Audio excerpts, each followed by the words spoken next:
The following profile details the important events of the NROl 109 mission for the National Reconnaissance Office. The mission will launch on a Zeus 321 rocket using a Type 3 fairing, which is 4 meters in diameter, and 2 strap-on solid rocket boosters, and a single engine on the Minotaur stage. So you can see that the guidance has been enabled. T-minus 9, 10, 9, 8, 7, 6, 5, 4, 3, 2, 1, RD-180 ignition, and liftoff of the Zeus rocket carrying the NROl 109 mission for the National Reconnaissance Office. The Zeus rocket will produce nearly 1 million pounds of thrust before it begins arcing over at plus 12 seconds in the mission, allowing it to carry its payload on an easterly trajectory away from the launch pad. The first major flight milestone is Mach 1, and that happens about 45 seconds into the mission. Following that, the second major flight milestone is solid rocket booster separation. And that takes place at T plus 97 seconds into the mission, or 1 minute 37 seconds. You can see all the flight data being projected in the KOS window as the Zeus rocket accelerates away from the pad.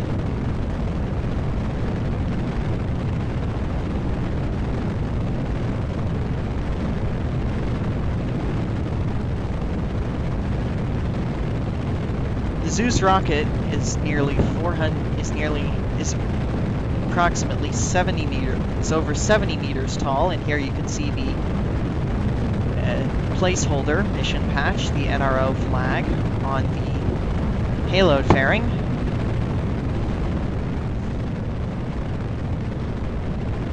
As the Zeus rocket flies away from the launch pad, and it has surpassed Mach 1.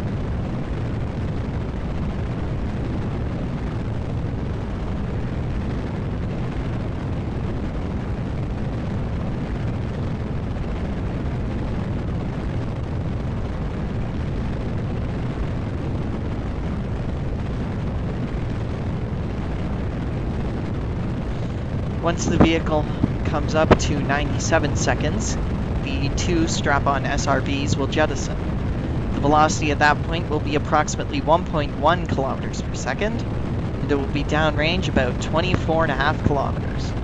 Actually, correction on that, we'll wait to see how far downrange it is at that point. But you can see here it's passing an altitude of 15 kilometers, and a velocity of over half a kilometer per second. Its downrange distance is over 4.5 kilometers per second, and its total velocity is over 600 meters per second. The current T plus time is 1 minute 20 seconds. You can see the SRBs are beginning their thrust tail. If I bring up the SRB window, you can see they're beginning their thrust tail off in preparation for staging. Thrust tail off just means the reduction in the thrust of the actual thrust curve. So you can see it here, plus 97 seconds, and the 2 SRBs have jettisoned at a velocity of over 1 kilometer per second now. Sorry, not 1.1. Mission profile and live coverage on the day of launch will end with payload fairing jettison, which will take place approximately 5 minutes after liftoff.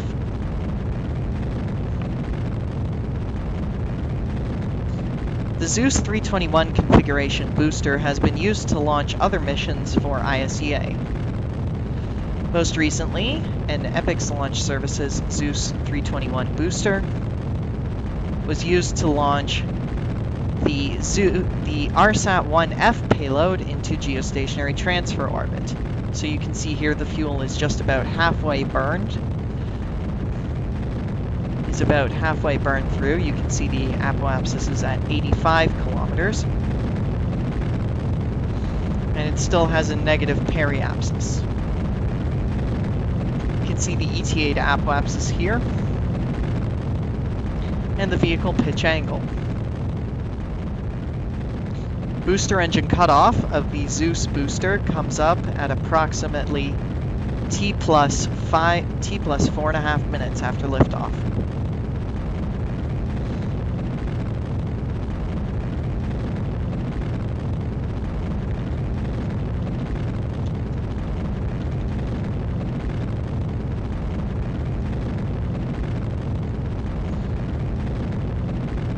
So you can see that all systems are operating as expected here with the Zeus NRO L109 mission. The mission is launching on an azimuth of 92.6 degrees. And you can see it's flying as expected here.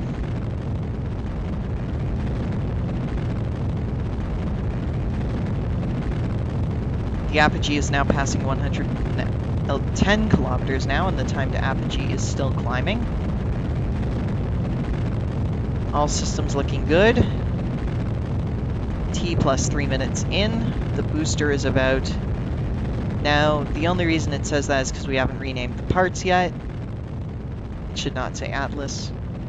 But the booster is now traveling at 3.1 kilometers per second at an altitude of 99 kilometers. The booster will reach a velocity of over 5 kilometers per second before separation.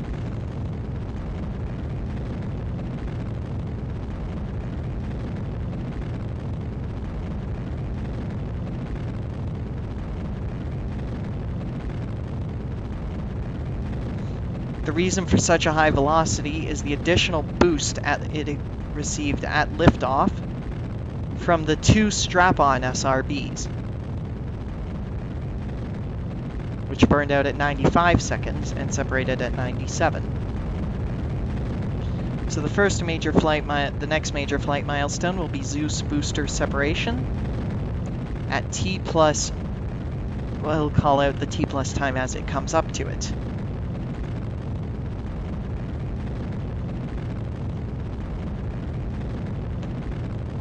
With the systems functioning nominally, the altitude is 126 kilometers, the velocity is 4.8 kilometers per second, and the downrange distance is over 370 kilometers. Coming up on booster separation momentarily, delta V remaining, now 300 meters per second. The velocity will be approximately 5.4 kilometers per second. Correction on that. It will be approaching 5 and 8. And we have booster separation, T plus 4 minutes 18 seconds in. Downrange distance 459 kilometers, and the Minotaur stage ignites, providing an additional boost. The Minotaur stage burns liquid hydrogen and liquid oxygen. At an altitude of 160 kilometers, the payload fairing will separate. This will mark the end of live coverage of the NRO L109 mission for the International Space Exploration Agency. Mission success will be announced later in the day on the ISEA Kerbal Forum page. As you can see, we're coming up now to payload fairing separation at 160 kilometers. And we have payload fairing separation. This will end the live coverage for the NRO L109 mission, and this will also end our mission profile.